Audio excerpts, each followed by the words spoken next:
Assalamualaikum warahmatullahi wabarakatuh. Nama saya Fikri Syahputra Mukhtar, eh, dengan NPM 183112700650089. Di sini saya ingin menjawab soal-soal UTS dari mata kuliah pengembangan sistem informasi dengan dosen penguji yaitu Bapak Agung Triayudi. Dengan soal yaitu yang pertama adalah jelaskan perbedaan karakteristik sistem informasi dan klasifikasi sistem informasi. Yang kedua, siapa saja yang termasuk tim pengembang. Yang ketiga, jelaskan tahapan-tahapan di dalam SDLC. Yang keempat, ada jelaskan perbedaan faktor kelayakan dan faktor strategi. Yang kelima, ada jelaskan tahapan analisis sistem. Langsung aja kita jawab ke soal yang pertama. Karakteristik sistem dapat dibagi menjadi 8 bagian, yaitu komponen, boundary atau batasan sistem, environment, lingkungan luar sistem, interface, input, output, dan proses. Kita bahas satu persatu. Komponen itu suatu sistem terdiri dari sejumlah komponen yang saling berhubungan dan bekerja untuk membentuk suatu kesatuan. Pada komponen sistem tersebut terdiri atas komponen berupa bagian-bagian dari sistem dan subsistem. Yang kedua ada boundary atau batasan sistem, yaitu daerah yang membatasi antara suatu sistem dengan sistem lainnya. Batasan pada sistem tersebut memungkinkan suatu sistem untuk dipandang sebagai satu kesatuan. Yang ketiga ada environment atau lingkungan luar sistem, yaitu lingkungan luar sistem di luar batas dari sistem yang telah mempengaruhi operasi sistem tersebut. Lingkungan luar sistem dapat bersifat menguntungkan yang berupa energi dari sistem, dan dengan demikian harus tetap dijaga dan dipelihara, dan dapat juga bersifat merugikan yang harus ditahan dan dikendalikan kalau tidak akan mengganggu kelangsungan hidup dari sistem tersebut. Yang ketiga ada interface atau penghubung sistem, merupakan media perantara antara subsistem. Melalui penghubung, kemungkinan sumber daya mengalir dari suatu kesatuan subsistem ke subsistem lainnya. Selanjutnya ada input atau masukan sistem, yaitu energi yang dimasukkan ke dalam sistem yang berupa maintenance input dan signal input. Contohnya suatu sistem komputer merupakan maintenance input, sedangkan data yaitu signal input untuk mengolah menjadi informasi. Selanjutnya ada output atau keluaran sistem, merupakan hasil dari energi yang diolah dan diklasifikasikan menjadi keluaran yang bermanfaat. Contohnya informasi yang keluar dari suatu sistem. Yang terakhir ada proses atau pengolahan sistem, suatu bagian pengolah yang akan mengubah masukan menjadi keluaran. Suatu sistem produksi akan mengolah masukan berupa bahan baku dan bahan-bahan yang lain menjadi keluaran berupa barang jadi. Nah, itu namanya sistem. Yang kedua ada klasifikasi sistem. Klasifikasi sistem adalah suatu bentuk kesatuan antara suatu komponen dengan satu komponen lainnya, karena tujuan dari sistem tersebut memiliki akhir tujuan yang berbeda untuk setiap perkara atau kasus yang terjadi dalam setiap sistem tersebut, sehingga sistem tersebut dapat diklasifikasikan menjadi beberapa sistem. Di antaranya ada sistem abstrak dan sistem fisik, ada sistem alamiah dan sistem buatan, ada sistem tertentu dan sistem tak tertentu, dan yang terakhir itu ada sistem terbuka dan sistem tertutup.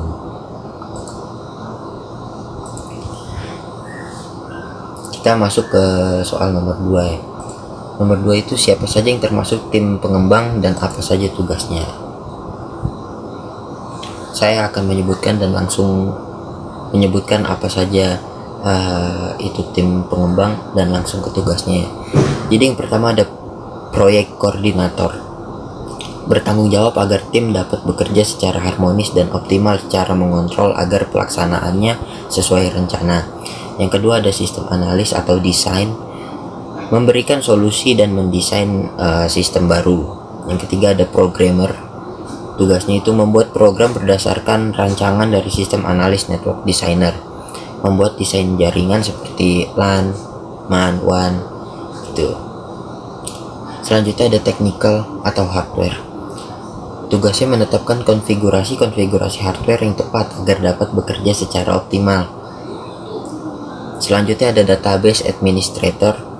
Itu bertanggung jawab terhadap suatu sistem database, mencakup pola struktur data, integritas data, dan memberikan hak akses kepada user, backup, recovery, dan mengoptimalkan performa database. Selanjutnya ada dokumenter. Tugasnya itu membuat dokumentasi sistem, mencakup buku operasional aplikasi, teknis, dan sistem. Selanjutnya ada software tester. Tugasnya itu menjamin bahwa program aplikasi yang dibuat programmer sesuai spesifikasi. Selanjutnya ada graphic designer. Tugasnya itu mendesain untuk aplikasi berbasis GUI, yaitu Graphic User Interface. Kita masuk ke soal nomor 3, yaitu jelaskan tahapan-tahapan di dalam SDLC. Jawabannya itu nomor 1, perancangan sistem. Proses pertamanya, tahapan pertamanya itu perancangan sistem. Perancangan sistem adalah proses dasar untuk memahami mengapa sebuah sistem harus dibangun. Pada fase ini diperlukan analisa kelayakan dengan mencari atau melakukan proses information gathering kepada pengguna. Contohnya, sebelum membangun suatu sistem, harus menentukan dan mengevaluasi strategi yang akan digunakan dalam pengembangan sistem. Yang kedua ada analis sistem. Adalah proses investigasi terhadap sistem yang sedang berjalan dengan tujuan untuk mendapatkan jawaban mengenai penggunaan sistem, cara kerja sistem, dan waktu penggunaan sistem.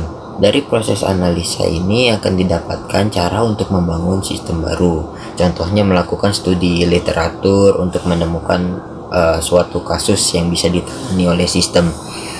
Selanjutnya itu ada perancangan sistem. Perancangan sistem adalah proses menentukan cara kerja sistem dalam hal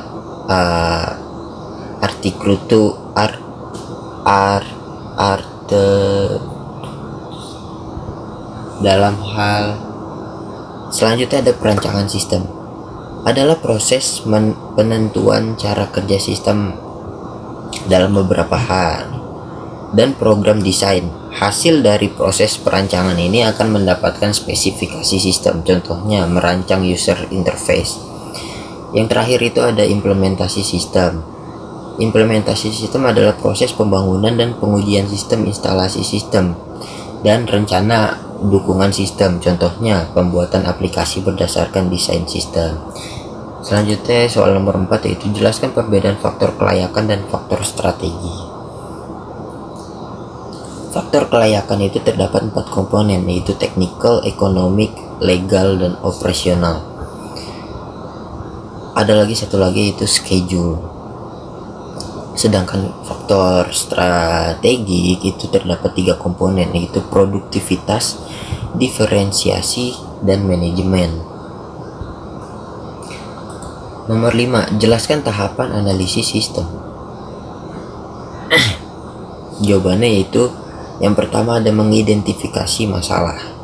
Ini merupakan langkah awal dari analisis sistem. Dalam tahap ini didefinisikan masalah yang harus dipecahkan dengan munculnya pertanyaan yang ingin dipecahkan. Yang kedua ada memahami kerja sistem yang ada. Proses ini dilakukan dengan mempelajari secara rinci bagaimana sistem yang sudah ada berjalan.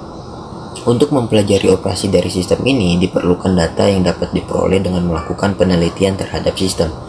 Yang ketiga itu ada menganalisis sistem. Berdasarkan data yang sudah diperoleh, maka dilakukan analisa hasil penelitian yang sudah dilakukan untuk mendapatkan pemecahan masalah yang akan dipecahkan. Yang terakhir itu ada membuat laporan. Laporan perlu dibuat sebagai dokumentasi dari penelitian. Tujuan utamanya adalah sebagai bukti secara tertulis tentang hasil analisa yang sudah dilakukan. Nah, itu jawaban saya. Kurang lebihnya mohon dimaafkan. Wabillahi taufiq wal hidayah. Wassalamualaikum warahmatullahi wabarakatuh.